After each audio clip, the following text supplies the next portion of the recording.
Oke, bismillahirrahmanirrahim. Assalamualaikum warahmatullahi wabarakatuh. Teman-teman yang saya sayangi dan diridhoi Allah.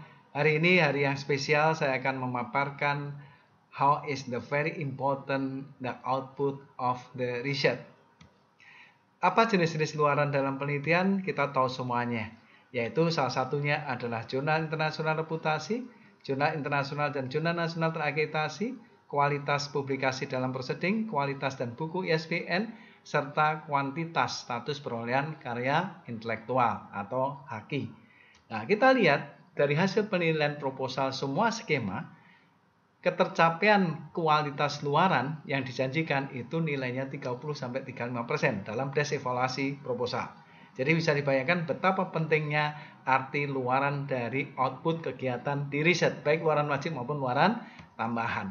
Hari ini fokus saya titik beratkan how to registration of patent and hak cipta. Kita lihat dalam kegiatan paten hak cipta nasional, saya salah satu daripada tim pakar HAKI nasional, salah satunya termasuk Pak Prapto, Bu Tin, dan Bu Fili Pratama. Nah, kita lihat Bapak Ibu sekalian, fakta tanah air saat ini banyak sumber daya manusia berbasis KI yang lebih makmur dan kaya dibandingkan negara-negara yang memiliki sumber daya yang megah. Kenapa? Karena mereka antusias mendaftarkan kekayaan intelektualnya. Dan untuk apa kekayaan intelektual itu? Untuk mencegah pemalsuan paling besar, untuk kebijakan, untuk kompetitornya, prestis 10% dan pencegahan barang palsu alas lain 5,8%. Apa saja jenis daripada kekayaan intelektual, Bapak Ibu sekalian? Kekayaan intelektual bukan hanya paten, tidak. Kekayaan intelektual ada namanya hak cipta. Hak cipta itu iptek, seni, sastra, dan hak cipta yang terkait. Hak cipta luaran penelitian, ini yang disyaratkan dalam satu skema penelitian terapan. Kemudian paten, paten sederhana dan paten biasa, merek, desain industri, desain tata letak sirkuit, rahasia dagang, dan perlindungan varietas tanaman. Ini semua adalah hak atas kekayaan intelektual atau KI. Kita lihat Bapak sekalian, satu handphone itu punya 5 dasar di dalam penciptaan hak cipta maupun paten. Yang pertama, merek. Merek BlackBerry, contohnya yang dulu, sekarang adalah merek Samsung contohnya, atau Android campung, itu sudah sebagai simbol dagang barang.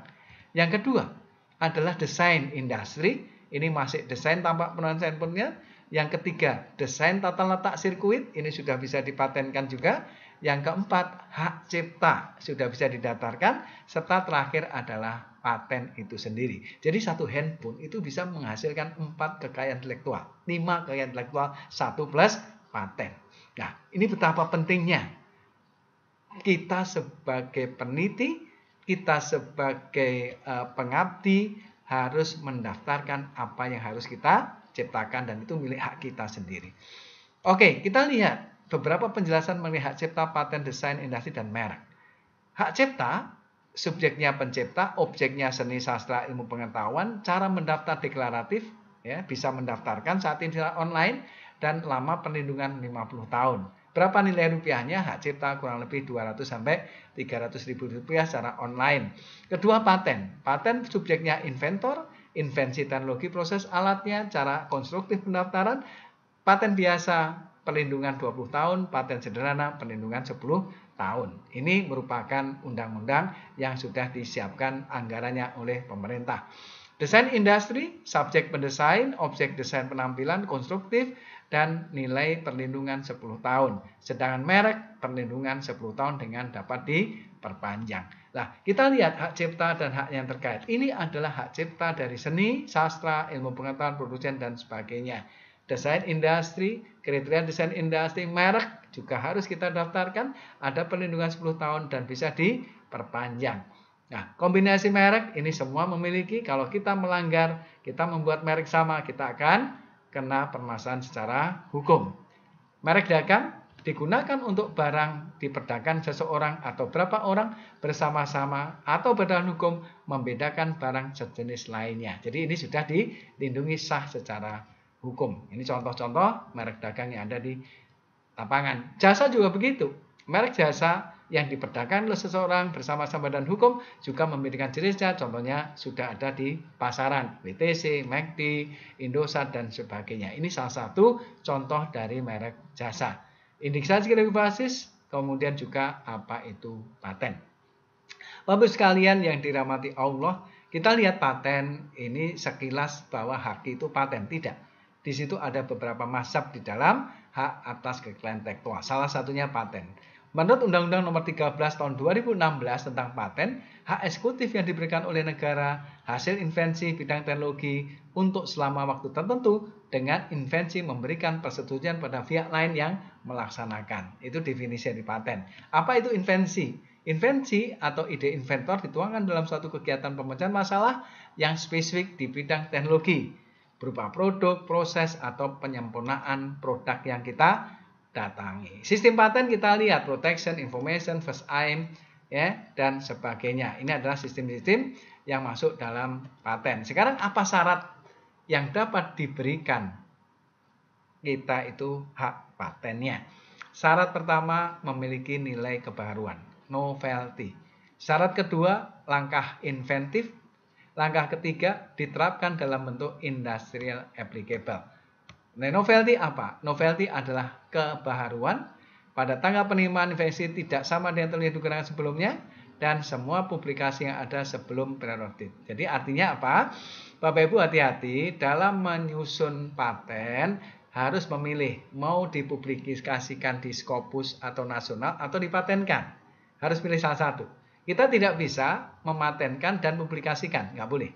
Jadi harus pilih salah satu. Kalau dipublikasi silahkan, tapi nggak boleh dipatenkan. Kalau dipatenkan, keep dulu, baru dipatenkan, belakangnya baru kita siapkan dalam bentuk publikasi. Itu yang bisa dilakukan yang namanya priority of date. Ya, yang mana yang duluan. Nah, ini adalah salah satu contohnya. Kalau kita ingin mempresentasikan, kalau kita ingin mempublikasikan, silahkan, tidak bisa dipatenkan. Ya, harus milih salah satu. Kata kuncinya seperti itu. Nah, ini adalah filling of date-nya.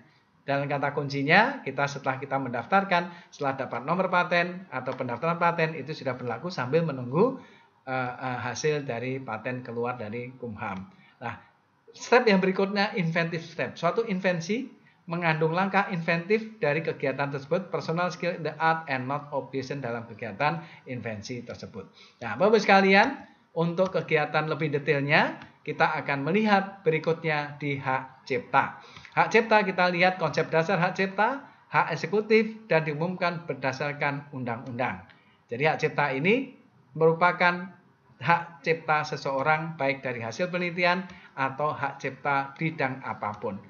Ya, jadi demikian Bapak sekalian, supaya lebih jelasnya item-item hak cipta dan lain-lain sesuai dengan paten akan kita jelaskan pada kegiatan mendatang.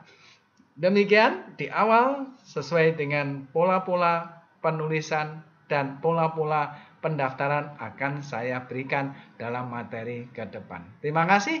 Akhirul kalam. Wassalamualaikum warahmatullahi wabarakatuh. Tetap semangat meneliti dan mengabdi serta mengeluarkan luaran penelitian untuk peningkatan kapasitas Bapak sekalian.